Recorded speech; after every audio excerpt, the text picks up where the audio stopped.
এই অনুষ্ঠানে আমি নিজেকে সম্পৃক্ত করতে পেরে অত্যন্ত আনন্দিত এবং গর্ব অনুভব করছি।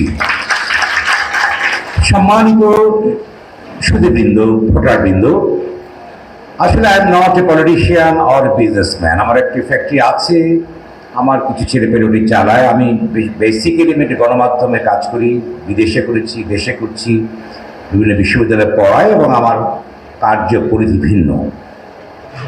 কিন্তু আমি আজ কেন এখানে এসেছি, এই একটি যৌক্তিক প্রশ্ন আপনাদের ভিতরে উত্থাপিত হতেই পারে।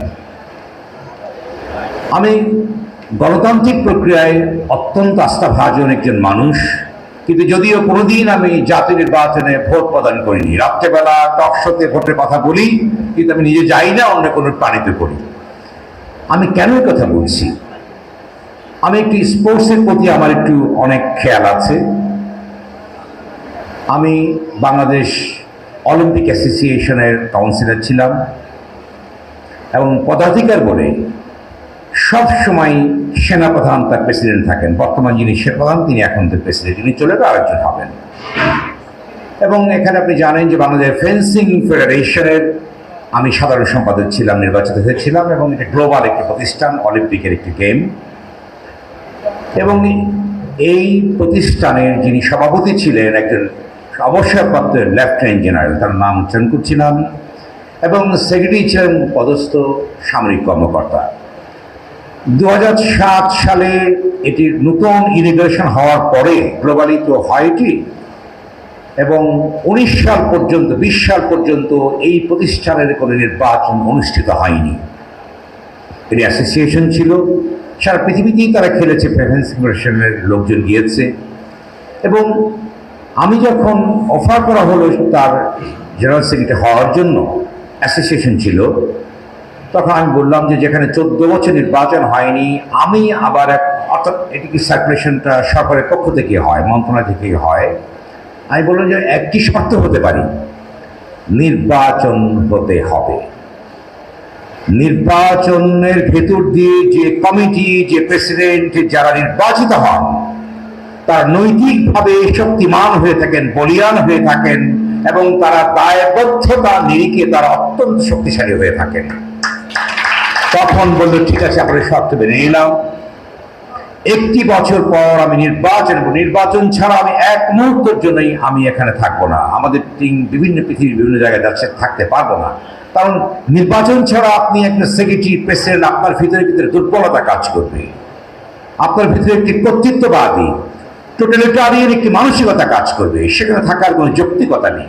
যারা নির্বাচন বিরোধী তারা হচ্ছে কর্তৃত্ববাদী, টোটালিটারিয়ান, অথরিটারিয়ান লিডারশিপ। তাদের দ্বারা কোনো মহৎ কাজ পৃথিবীতে অর্জিত হয়নি, কখনো কোনো প্রতিষ্ঠানের সাফল্য আসতে পারে না। আমি সে নির্বাচন করেছি, নির্বাচিত হয়েছিলাম, অ্যাসোসিয়েশনকে ফেডারেশনে রূপান্তরিত আমার হাতে হয়েছে।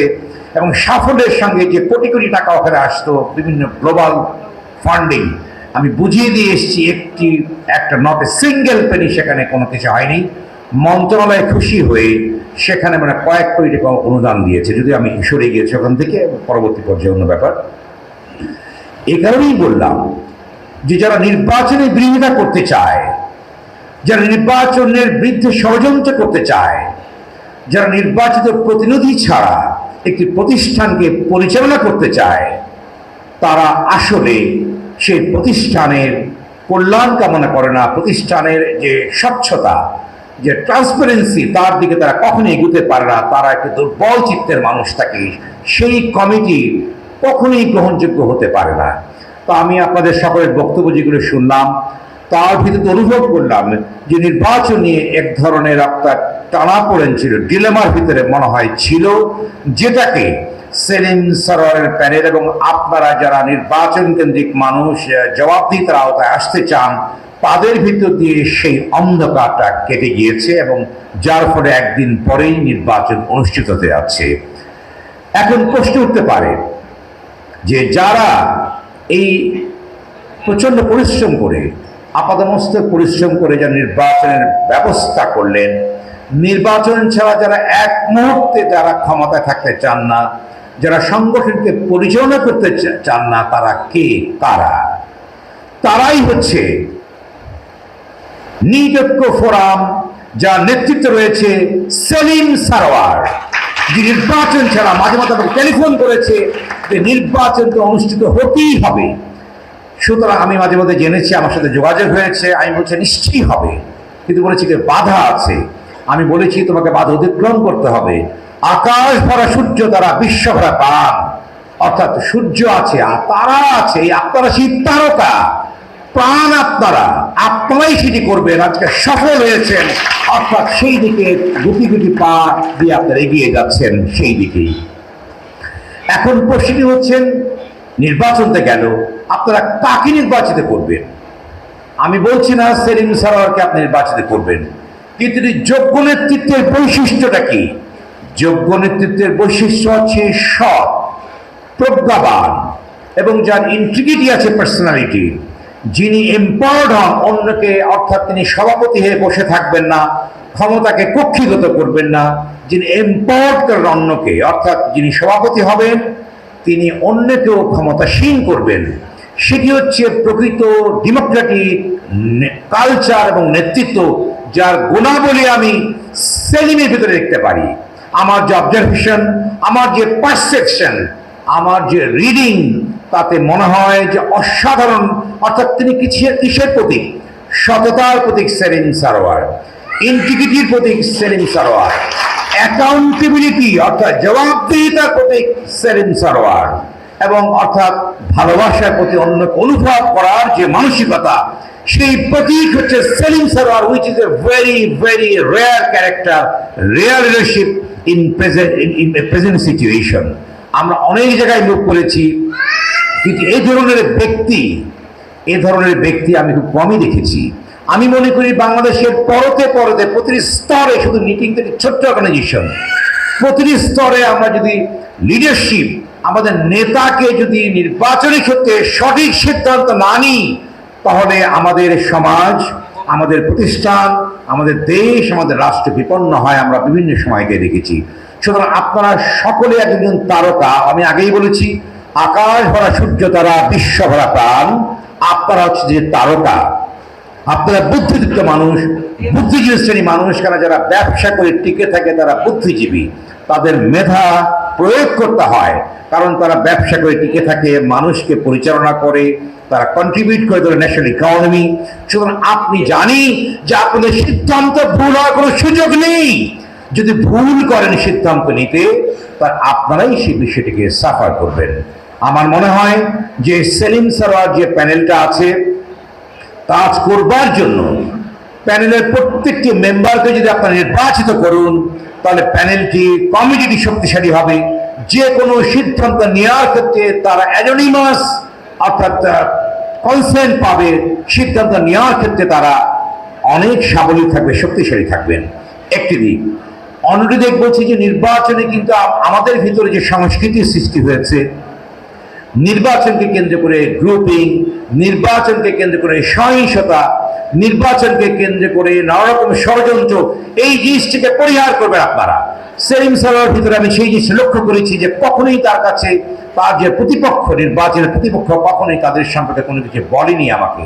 আমি শুনি, আমি বলেছি যে নির্বাচনের হার জিত আছে, this is not your organisation, just if you elected yourself, তুমি একটা সময়ের যদি নেতৃত্ব দিবে, কিন্তু this is not your own organisation or your own party. আমাদের সংকটটা তখনই হয় যখন কোনো প্রতিষ্ঠানকে আমরা ব্যক্তিগত সম্পত্তিতে রূপান্তর করি, যখন কোনো পদকে আমরা ব্যক্তিগত সম্পত্তিতে পরিণত করি, তখনই সংকটের সৃষ্টি হয়। আপনারা যারা অত্যন্ত বোদ্ধা ব্যক্তি এখানে আছেন, আমি মনে করি যে আপনারা ধীরে সুস্থে সুচিন্তিতভাবে, আপনাদের কোটি কোটি টাকা, প্রতিষ্ঠান ছোট হলেও কোটি কোটি টাকা ইনভেস্টমেন্ট এখানে আছেন।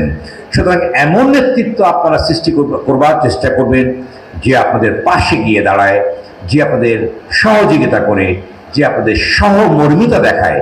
এমন নেতৃত্ব, এমন লিডারশিপ, সে যে পক্ষেই থাক না কেন, সেই নেতৃত্বকে আপনারা বেছে নেবেন।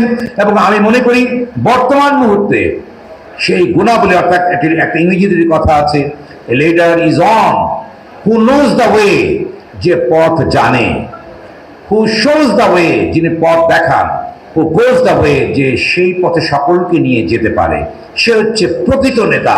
আমি মনে করি সেলিম সারোয়ার ভিতরে সেই দক্ষতা, গুণাবলী এবং নিজস্ব যে সততায় উদ্ভাসিত প্রজ্বলিত দেবীপ্রমাণ একজন ব্যক্তি সেলিম সারোয়ার।